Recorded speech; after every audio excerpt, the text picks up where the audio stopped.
কলিযুগের মহাতীর্থস্থান লালমনিরহাট সিন্ধু মতির মেলা।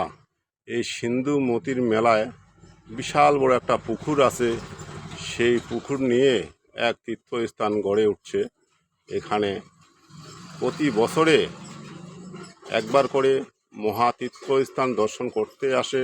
এখানে মেলা বসে, অনেক দূর দূরান্ত থেকে এখানে মেলা দেখার জন্য এবং তীর্থস্থান দর্শন করার জন্য অনেক জায়গা থেকে লোকজন এখানে আসে।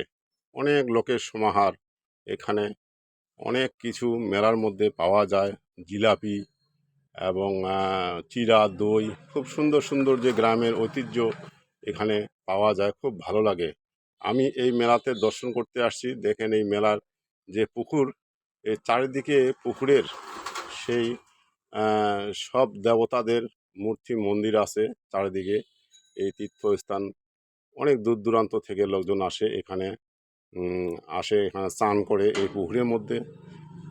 আমিও এখানে আসছি প্রথম, খুব ভালো লাগতেছে। এই বিশাল বড় মেলা, পুকুরের চারিদিকে অনেক বড় মেলা, এখানে ঘুরতে ভালো লাগতেছে। এই তীর্থস্থান লালমনিরহাট, অবশ্যই আপনারা একবার হলেও এই তীর্থস্থান দর্শন